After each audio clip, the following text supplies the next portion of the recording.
Para analizar la crítica que realizó el presidente de México a la libertad editorial y periodística de los diversos medios de comunicación, recibimos con mucho gusto esta noche al doctor en Pedagogía y maestro en Derecho Martín Manjarrés Betancourt. Él es académico de la Facultad de Estudios Superiores Aragón de la Universidad Nacional Autónoma de México. Doctor, bienvenido a Capital 21. ¿Cómo está? Un gusto recibirlo. Muchísimas gracias, buenas noches, muchas gracias por la invitación.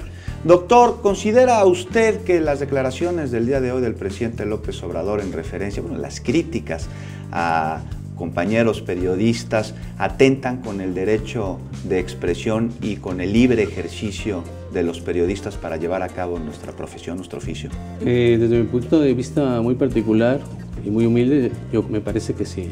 Es algo grave, sumamente delicado, porque se está poniendo en riesgo a este gremio, ¿sí?, que es tan importante para una sociedad democrática. Si queremos ir hacia una sociedad democrática, necesitamos de estos medios de comunicación, ¿sí?, y necesitamos de esos periodistas valientes que se atreven a decir lo que otros callan, ¿no? Entonces, de ahí partimos que es una necesidad de los gobernados. Ahora, parece que pues al presidente, incluso a los secretarios que estuvieron el día de ayer y el día de hoy en la mañanera, pues no les gusta mucho el que sean interrogados por estos temas, porque pues toda la ciudadanía está de acuerdo en que 13 días después, cuando se da la información ya y se precisan los datos de lo que ocurrió con el tema del que se ha estado hablando y que fue este operativo fallido, pues no les parece que les pregunten, pero ellos tampoco salieron a decir la verdad puntualizada en el momento que debieron hacerlo, y esta brecha de tiempo es lo que generó pues toda esta rispidez, ¿no, doctor? Sí, así es, dejaron un margen muy grande de, no podemos saber si fue desinformación o fue negación a la información, ¿no? Entonces yo creo que sí, ahí ellos se hicieron un hueco tremendo y nosotros no pudimos informarnos. Se hablaba de esto y se hablaba de otro y no podíamos saber cuáles eran las noticias falsas y cuáles eran verdaderas. No sabíamos realmente lo que estaba pasando en Culiacán, ¿no? Y precisamente sobre ello, doctor, pues los periodistas, parte de nuestro oficio, de nuestra labor diaria es preguntarnos y preguntarnos, y cuando recibimos respuestas volvernos a preguntar, y ahí están las respuestas, ¿no? Sí o no, y están las preguntas que pueden resultar incómodas.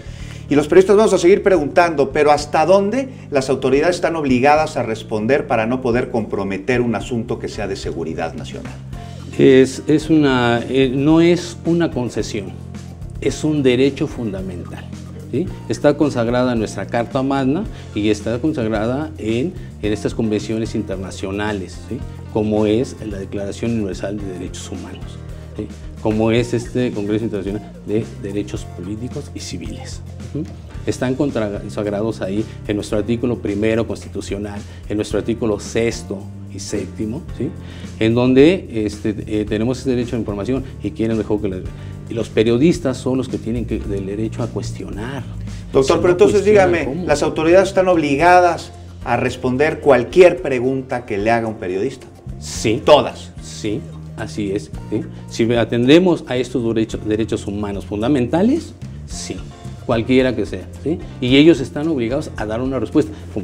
Puede ser un sí o un no, pero están obligados a dar una respuesta. Y ellos tendrían que tener la información y saber al escenario que se están enfrentando para saber que en determinado momento los cuestionamientos de la prensa pues van hacia un rumbo en el que ellos tal vez no han precisado la información, y que fue pues parte de lo que ocurrió hoy. Esto es grave, doctor, porque hacia dónde van incluso pues la actividad periodística, las mañaneras a partir de hoy. ¿Qué es lo que vamos a estar viendo en los medios de comunicación después pues de este encuentro tan... Sí, nosotros estábamos maravillados, los gobernados estamos maravillados, porque el presidente de la República finalmente, en un ejercicio de de derecho a la información que tenemos, en un ejercicio de esta transparencia que tanto necesitamos, estaba haciendo esta conferencia mañanera, ¿no? Y uno esperaba que en aras de este principio de progresividad de los derechos humanos fuera en un aumento y no en decreciendo, ¿no? O sea, es totalmente dar un paso hacia atrás cuando ya íbamos programándose hacia adelante, ¿no? Yo creo que se le agradece, eso es lo que se le agradecemos a nuestro presidente, que haga estas conferencias mañaneras, pero sí tiene que tener una apertura, y que tiene que tener una apertura, no tiene que tener la piel tan sensible para desgarrarse la ropa, ¿no? Yo creo que tiene el derecho el periodista de hacer las preguntas que él suponga que las quiere la comunidad. Doctor, pues un pueblo informado es un pueblo libre.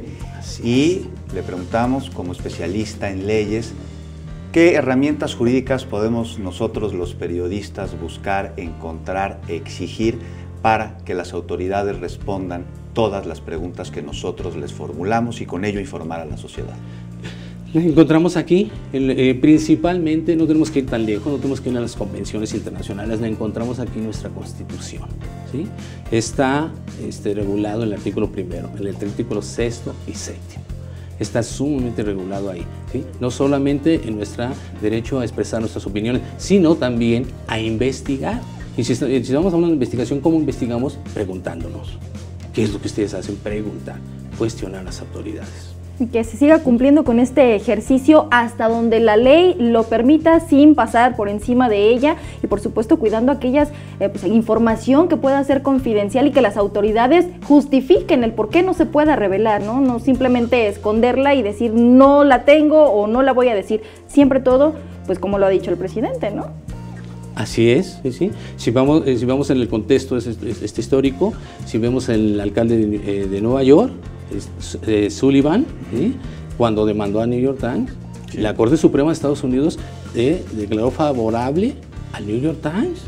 Pues está haciendo su labor periodística de informar a la sociedad. Doctor Manjarrés, pues le agradecemos enormemente que nos haya acompañado esta noche para darnos a conocer pues las implicaciones jurídicas de las declaraciones del presidente López Obrador, quejándose de las preguntas incómodas de nuestros colegas periodistas. Es un placer, muchísimas gracias por su invitación. Gracias, doctor. Buenas noches.